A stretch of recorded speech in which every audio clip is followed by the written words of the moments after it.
मौत वाला दिन आवे, एक और कम रह रहा है जो मेथों होना जरूरी है। जिस ਕੰਮ ਦੇ ਲਈ ਖੁਦਾ ਨੇ ਮੈਨੂੰ ਹੁਣ ਤੱਕ ਜੀਵਨ ਦੇ ਰੱਖਿਆ ਹੈ। ਸੋ ਇਸ ਦਾ ਕਹਿਣ ਦਾ ਇਹੀ ਮਤਲਬ ਹੈ ਕਿ ਮੇਰਾ ਮੌਤ ਦਾ ਦਿਨ ਹਜੇ ਨੇੜੇ ਹੈ, ਪਰ ਮੈਂ ਨਹੀਂ ਜਾਣਦਾ ਕਿ ਉਹ ਕਦੋਂ ਹੈ। ਇਸ ਲਈ ਉਸ ਲੋੜ ਨੂੰ ਸਮਝਦਾ ਹੋਇਆ ਕਿ ਜਿਸ ਲਈ ਖੁਦਾ ਨੇ ਮੈਨੂੰ ਜੀਵਿਤ ਰੱਖਿਆ, ਮੈਂ ਉਸ ਕੰਮ ਨੂੰ ਕਰਕੇ ਅਗਾਹਾਂ ਜ਼ਿੰਦਗੀ ਦੇ ਵਿੱਚ ਜਿਵੇਂ ਖੁਦਾ ਮੈਨੂੰ ਅਗਵਾਈ ਕਰੇ ਸੋ ਕਰਾਂ। ਹੁਣ ਅੱਗੇ ਇੱਕ ਗੱਲ ਕਹਿ ਰਿਹਾ, ਸੋ ਤੂੰ ਹੁਣ ਆਪਣੇ शस्त्र अर्थात धनुख और तरकश ले और रड विच जाके मेरे लिए शिकार मार और मेरे लिए स्वादला भोजन तैयार कर जेड़ा मैनू चंगा लगदा है ते मेरे अगे परोस तां जो मैं खावा और मेरा जीव ਮਰਨ ਤੋਂ ਪਹਿਲਾਂ ਤੈਨੂੰ ਬਰਕਤ ਦੇਵੇ। ਸੋ ਇੱਕ ਕੰਮ ਜਿਸ ਨੂੰ ਕਰਨ ਦੇ ਲਈ ਖੁਦਾ ਨੇ ਉਸ ਨੂੰ ਜੀਵਿਤ ਰੱਖਿਆ ਹੈ। ਸੋ ਪਰਮੇਸ਼ਵਰ ਉਸ ਨੂੰ ਇਸ ਕਾਰਨ ਹੀ ਜਿੰਦਾ ਰੱਖਿਆ ਹੈ ਕਿ ਇੱਕ ਕੰਮ ਹਜੇ ਇਸਹਾਕ ਤੋਂ ਕਰਨਾ ਬਾਕੀ ਹੈ ਕੀ ਹੈ? ਇਸ ਤੋਂ ਪਹਿਲਾਂ ਕਿ ਅੰਦਰੋਂ ਉਹ ਜਾਨ ਨਿਕਲ ਜਾਏ, ਉਹ ਕਹਿੰਦਾ ਮੇਰਾ ਜੀਵ ਤੈਨੂੰ ਕੀ ਕਰੇ? ਮੇਰਾ ਜੀਵ ਮਰਨ ਤੋਂ ਪਹਿਲਾਂ ਤੈਨੂੰ ਬਰਕਤ ਦੇਵੇ। ਇਸ ਦਾ ਇਹ ਮਤਲਬ ਹੈ ਜਦੋਂ ਤੀਕਰ ਮੈਂ ਤੈਨੂੰ ਉਹ ਬਰਕਤ ਨਾ ਦੇਵਾਂ ਜੋ ਮੇਰੇ ਅੰਦਰ ਹੈ, ਜਿਸ ਨੂੰ ਦੇਣ ਦੇ ਲਈ ਹੀ ਖੁਦਾ ਮੈਨੂੰ ਜੀਵਿਤ ਰੱਖਿਆ ਹੈ। ਅਬਰਾਹਮ ਦਾ परमेश्वर है और इसहाक दा परमेश्वर है और याकूब दा परमेश्वर है। सो इस शब्द के अनुसार जो शब्द के आप हमेशा कहते हैं, सो जे अब्राहम तो लेके बरकत इसहाक तक पहुंचिया,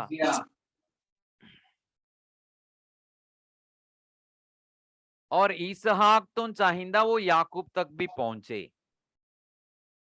सो परमेश्वर दा एहो मर्जी है कि वो जरूर इस काम नो इसहाक दे जरिए करा देवे। बोलो हालेलुया। इस कारण इसहाक नु जिंदा रखिया भाई, मरण तो पहला जो मैं तेनो जिस लिए ठहराया या जिस लिए जीवित रखिया वो कम पूरा होवे। याद रखो हर एक दी जिंदगी दे विच एक मकसद है जिस लिए खुदा ने आपां नूं जीवित रखिया, और वो कम ना होवे उस तो पहला कुछ नहीं होवेगा। और जद तक उस कम नूं तुसी पूरा करन दे लई अगे ना सोचोगे, ना ही तुसी अपनी सोच अनुसार जीवोगे, ना ही खुदा दी मर्जी अनुसार उस दिन नूं वेखोगे।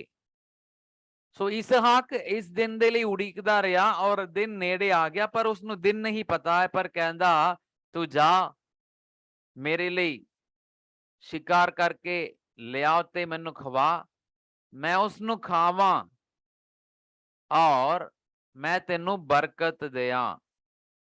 इसहाक किनू कह रहा है? ईसाऊ नू कह रहा है। पर इस गल नू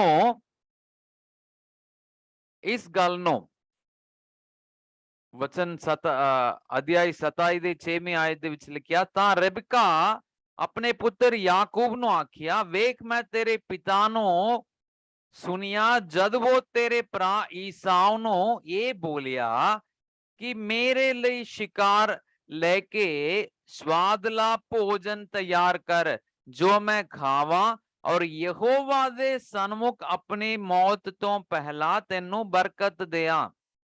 सो ये बरकत जो है अंदरों है ना, बेशक वो इहदे मूहों निकलेगा, पर ये किस दे वल्लों है? यहोवा वल्लों बरकत है। ਯਹੋਵਾ ਵੱਲੋਂ ਬਰਕਤ ਹੈ। ਯਹੋਵਾ ਦਾ ਨਾਮ ਲੈ ਕੇ ਉਹ ਬਰਕਤ ਦੇਣ ਜਾ ਰਿਹਾ ਹੈ। ਸੋ ਉਹ ਕਹਿੰਦੀ ਤੂੰ ਜਾ, ਤੂੰ ਵੀ ਤਿਆਰ ਕਰਕੇ ਲਿਆ ਤਾਂ ਕਿ ਮੈਂ ਤੇਰੀ ਸਹਾਇਤਾ ਕਰਾਂ ਔਰ ਤੂੰ ਜਾ ਕੇ ਤੇਰੇ ਭਰਾ ਈਸਾਵ ਦੇ ਤਾਂ ਤੇਰੇ ਬਾਪ ਨੂੰ ਖਵਾ ਦੇ ਤਾਂ ਕਿ ਉਹ ਕੀ ਕਰੇ, ਤੈਨੂੰ ਬਰਕਤ ਦੇਵੇ। ਸੋ ਉਹੀ ਕੁਝ ਹੋ ਰਿਹਾ ਹੈ।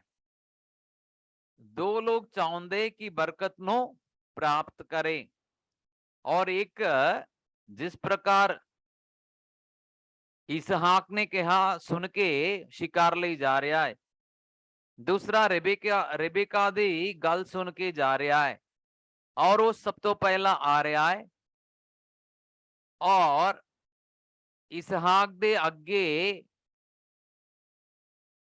तैयार किया गया उस भोजन ਨੂੰ ਲਿਆ ਕੇ ਰੱਖ ਰਿਹਾ ਹੈ ਤੇ और उसनु वो स्वीकार कर रहा है। जिते लिखिया है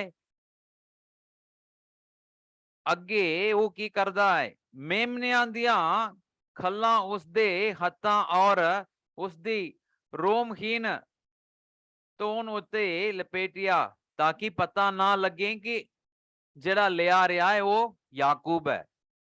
अगे वचन दे विचों इस प्रकार लिखिया, तां उसने अपने पिता कोल जाके आख्या, पिता जी, पिता ने आख्या की गल है, तू कौन है मेरे पुत्र? याकूब ने अपने पिता नु आख्या, मैं ईसाव तेरे पलोठा पुत्र हां। वो है याकूब पर कहंदा मैं ईसाव हां। बेशक ईसाव दा नाम लेके वो बरकत नु लेन जा रहा है, पर अगे गल और भी लिखिया, मैं उवें ही किता जिवें तुसी मैनू बोले, उठ बैठो और मेरे शिकार तो खाओ तां जो तुहाडा जियो मैनू बरकत देवे। सो ये बरकत इसहाक नहीं दे रहा है, इसहाक दा जियो देन जा रहा है, क्योंकि परमेश्वर ने उसनु जीवन ही इस करके दे रखा है कि भाई मरने तो पहला उस बरकत नु तो अपने पुत्रा करनी या उस पीढ़ी दे लई दे के फिर मरना है। वही कम हो रहा है। तां इसहाक ने याकूब नु आख्या, हे मेरे पुत्र, मेरे नेड़े आ तां जो मैं तेनों पहचाना। पहचान के जदों नेड़े गया, वचन दे विच लिखिया है, उस दे उत्ते हथ लाया और उसनो क्लियरली पहचान नहीं पाया, फिर भी एक गल कहंदा है, उस ओनों ना पछाता क्यों जो ओदे हथ ओदे भरा ईसाव दे हत्थां वर्गे जतावले सन, उपरंत उसने ओनू बरकत दिती। उस आख्या कि तू सचमुच मेरा पुत्र ईसाव ही है? तद उसने आख्या, मैं हां। उस आख्या, ओनू मेरे नेड़े लिया पाई, मैं अपने पुत्र दे शिकार विचों खावा। और लिया रहा है, उसनु खादा और बरकत दिती। उसदे पिता इसहाक ने उसनु आख्या, मेरे नेड़े आके मैनू चुम मेरे पुत्र। ये सब कुछ होके आखिरी जदों ने खा लिया, मुंह खोल के, वचन दे विच लिखिया है, उसनु नेड़े बुलाया और उसनु आख्या, वेख मेरे पुत्र, वेख मेरे पुत्र दी बासना उस खेत दी बासना वर्गी है जिसनु यहोवा ने बरकत दिती होवे। बेशक इहदे मूहों निकल रहा, पर कहंदा ये जो भी मेरे वल्लों आ रहा, ये मेरे वल्लों नहीं है, परमेश्वर दे वल्लों। बरकत किहदे वल्लों है? परमेश्वर दे वल्लों, जिसनु देन दे लई आज तक उसने मैनू जीवित रखिया है और जीवित रख रखिया है कि वो बरकत देवे। वधिया लिखिया है, परमेश्वर तेनू आकाश दी तरेल तो ते धरती दी चिकनाई तो ਅਤੇ ਅਨਾਜ ਔਰ ਦਾਖਰਸ ਦੀ ਬਹੁਤਾਇਤ ਤੋਂ ਦੇਵੇ। ਦੇ ਰਿਹਾ ਹੈ ਔਰ ਦੇਣ ਦੀ ਜੋ ਵਾਅਦਾ ਕਰ ਰਿਹਾ ਨਾ, ਉਹ ਸਭ ਕੁਝ ਇਸਹਾਕ ਦੇ ਮੂੰਹੋਂ ਨਿਕਲ ਰਿਹਾ ਹੈ। ਬਰਕਤਾਂ ਦੇਣਾ ਸ਼ੁਰੂ ਕਰ ਰਿਹਾ ਹੈ ਔਰ ਉਸ ਤੋਂ ਬਾਅਦ ਵੱਡਾ ਵੀ ਆ ਰਿਹਾ ਹੈ, ਕਹਿੰਦਾ ਕਿ ਮੈਨੂੰ ਬਰਕਤ ਦੇ। ਬਾਅਦ ਚ ਉਹ ਕਹਿ ਰਿਹਾ ਹੈ ਮੈਂ ਇੱਕ ਵੀ ਉਹ ਬਰਕਤ ਨਹੀਂ ਰੱਖਿਆ ਹੈ ਜੋ ਵੀ ਖੁਦਾ ਨੇ ਜਿਸ ਨੂੰ ਦੇਣ ਦੇ ਲਈ ਸੋਚ ਰੱਖਿਆ ਉਹ ਮੈਂ ਦੇ ਚੁੱਕਾ ਹਾਂ। ਈਸਾਓ ਕਹਿ ਰਿਹਾ ਘੱਟੋ ਘੱਟ ਇੱਕ ਬਰਕਤ ਤਾਂ ਮੈਨੂੰ ਦੇ ਦੇ। ਇੱਕ ਸ਼ਬਦ ਕਹਿ ਰਿਹਾ ਉਹ ਉਹਦੇ ਵੱਲੋਂ ਸੀ, ਇਸਹਾਕ ਦੇ ਵੱਲੋਂ ਬਰਕਤ ਦਿੱਤਾ ਜਾ ਰਿਹਾ ਹੈ। ਪਰ ਯਾਕੂਬ ਦੇ ਲਈ ਜੋ ਬਰਕਤ ਦਿੱਤੀ ਗਈ ਹੈ ਉਹ ਇਸਹਾਕ ਦੇ ਵੱਲੋਂ ਨਹੀਂ ਹੈ, ਪਰਮੇਸ਼ਵਰ ਦੇ ਵੱਲੋਂ ਹੈਗਾ ਸੀ ਔਰ ਇਸਹਾਕ ਦੇ ਮੂੰਹੋਂ ਨਿਕਲਿਆ ਹੈ। ਇਸਹਾਕ ਦੇ ਜ਼ਰੀਏ ਕਿਹਾ ਗਿਆ, ਬਲਕਿ ਉਹ ਬਰਕਤਾਂ ਪਰਮੇਸ਼ਵਰ ਦੀਆਂ ਠਹਿਰਾਈਆਂ ਹੋਈਆਂ ਬਰਕਤਾਂ ਸੀ। ਸੋ ਮੈਂ ਵੀ ਅੱਜ ਤੁਹਾਡੇ ਸਨਮੁਖ ਇਹੀ ਰੱਖਣਾ ਚਾਹਾਂਗਾ ਔਰ ਜੇ ਤੁਸੀਂ ਸੋਚੋਗੇ ਇਹ ਤਾਂ ਇੱਕ ਪਾਸੇ ਧੋਖੇਬਾਜ਼ੀ ਹੈ ਤਾਂ ਧੋਖੇਬਾਜ਼ੀ ਹੈ, ਪਰ ਪਰਮੇਸ਼ਵਰ ਦੀ ਮਰਜ਼ੀ ਹੀ ਪੂਰੀ ਹੁੰਦੀਆਂ ਆਪਾਂ ਵੇਖਦੇ ਹਾਂ। ਕਿਉਂਕਿ ਯਸ਼ਾਇਆ ਨਬੀ ਦੀ ਕਿਤਾਬ ਅਧਿਆਇ 43 ਦਾ ਪਹਿਲਾ ਵਚਨ ਦੇ ਵਿੱਚ ਵੀ ਲਿਖਿਆ ਹੈ, ਨਬੀਆਂ ਦਾ ਵੀ ਵਾਕ ਇਹੀ ਹੈ ਔਰ ਉਸ ਤੋਂ ਪਹਿਲਾਂ ਕਿ ਇਹ ਦੋਨੋਂ ਜਨਮ ਹੋਏ ਖੁਦਾ ਦਾ ਵਾਕ ਵੀ ਇਹੀ ਸੀ, ਛੋਟਾ ਜੋ ਕਿ ਵੱਡੇ ਨੂੰ ਰਾਜ ਕਰੇਗਾ। वचन दे विच इस प्रकार लिखिया, हे याकूब वो जो तेरा करतार है, हे इस्राएल वो जो तेरा सिरजनहार है, यहोवा हुण यूं आखदा है ना डर, मैं तेरा निस्तारा जो दिता है, मैं तेरा नाम लेके तेनू जो बुलाया है तू मेरा है। बेशक इसहाक ने ਉਸਦੀ ਉਮਰ ਦੀ ਕਮੀਆਂ ਦੇ ਕਾਰਨ ਜਾਂ ਵਚਨ ਦੇ ਵਿੱਚ ਲਿਖਿਆ ਉਹ ਵੇਖ ਨਹੀਂ ਪਾ ਰਿਹਾ ਸੀ, ਅੱਖਾਂ ਉਹਦੀਆਂ ਧੁੰਦਲਾਂ ਗਈਆਂ ਸੀ, ਉਸ ਕਾਰਨ ਨਹੀਂ ਹੋਇਆ।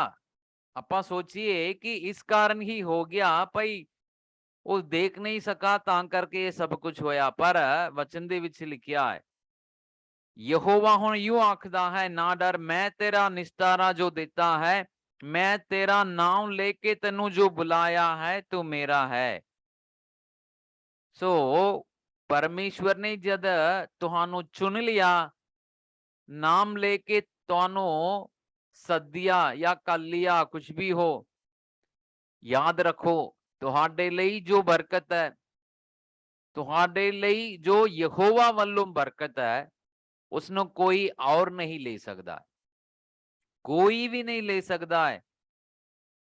चाहे धोखेबाजी करे या चाहे किसी प्रकार लोकां नूं गुमराह करके उसनों प्राप्त करे, पर तुहानू जो मिलना है या तुहाडे लई खुदा ने जो ठहराया है वो तुहानू ही मिलेगा और वो किसी नूं नहीं मिलेगा, किसी नूं भी नहीं मिलना है। चाहे इसहाक दे अखां दे विच कमियां होण, चाहे रेबेका दी बड़े चाल या जो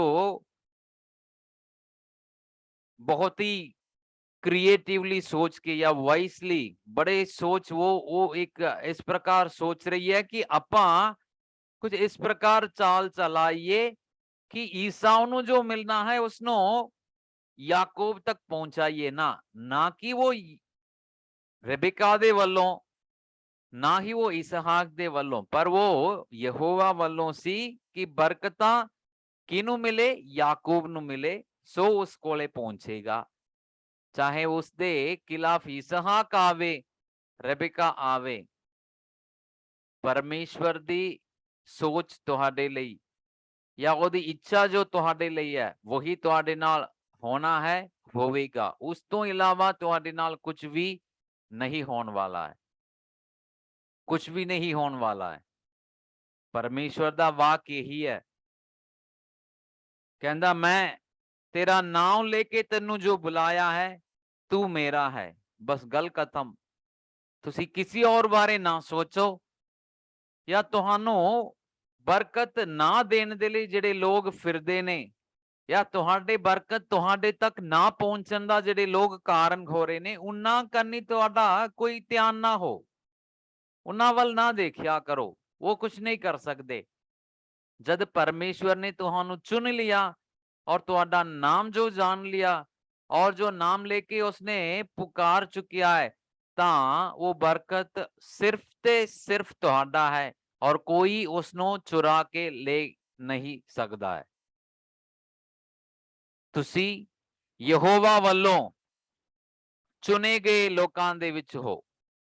ਤੁਸੀਂ परमेश्वर ਦੇ ਵੱਲੋਂ चुने गए हो और उसने जो तुहाडे ਲਈ ठहराया वो तुहाडे ਲਈ ही है। आइए ਆਪਾਂ उस परमेश्वर ਦੇ पवित्र सन्मुख प्रार्थना करिए, अखां नूं बंद करिए और उस खुदा अगे ये प्रार्थना करिए, उस खुदा अगे ये प्रार्थना करिए कि उसने जो तुहाडे लई सोच रखिया वो तुहानू दे सके। जीवित महान परमेश्वर, धन्नवाद करदे हां आज दे दिन दे लई और इन्हां वचनां दे लई जो साडे लई प्रभु जी तू आज दे दिन तेरे सेवक के जरिए भेजिया। पर प्रभु जी सानू जरूर पता है जिस प्रकार इसहाक के जरिए आशीष मिली है, पर आशीष वो यहोवा परमेश्वर दे वल्लों सी। धन्नवाद करदे हां जो भी वचन मिलिया ये तेरे वल्लों मिलिया प्रभु। सानू बरकत देने दे लई तू सोचिया और वो तेरे ही वल्लों साडे तक पहुंचिया है। ਅਸੀਂ इस गल नूं विश्वास करदे हां और ऐलान करदे हां उन्हां बरकतां नूं कोई रोक नहीं सकदा है ਜਿਹੜੀਆਂ ਸਾਡੇ ਲਈ ਤੂੰ ठहराया रखिया। ਧੰਨਵਾਦ ਕਰਦੇ ਹਾਂ हर एक जो इस प्रार्थना ਦੇ ਵਿੱਚ शामिल है, आशीष दे बरकत दे हर एक नूं प्रभु जी इस्तेमाल कर कि वो प्रभु जी उन्हां बरकतां नूं तेरे कोलों प्राप्त करे और उस दिन तक वो तेरे सन्मुख प्रभु जी लगे रहन और उसनूं प्राप्त करने तो बाद और ज्यादा तेरे विच कायम रहन ताकि प्रभु जी सदा लई उन्हां बरकतां नूं वो अपने तक प्रभु जी ठहरा सके या उसनों कायम रख सके। दया परिहत इन्हां सबना उते जो प्रभु दूरों प्रार्थना सुनदे हरेक दे उते होवे।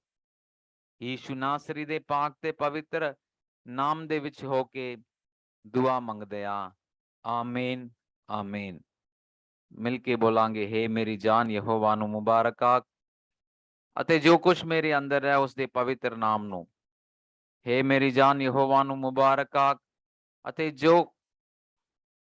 ਉਸ ਦੇ ਸਾਰੇ ਉਪਕਾਰ ਨਾ ਵਿਸਾਰ। ਆਮੀਨ ਆਮੀਨ। ਪ੍ਰਭੂ ਤੁਹਾਨੂੰ ਬਹੁਤ ਆਸ਼ੀष ਦੇਵੇ। आज हर एक चिंतावां नूं भुੱਲ के ਤੁਸੀਂ परमेश्वर ਦੇ सन्मुख पहुंचो। जो वो ਤੁਹਾਡੇ ਲਈ ਬਰਕਤਾਂ ठहराया रखा है उसनूं सुनो ते उसनूं ले जाओ। खुदा ਤੁਹਾਨੂੰ आशीष देवे।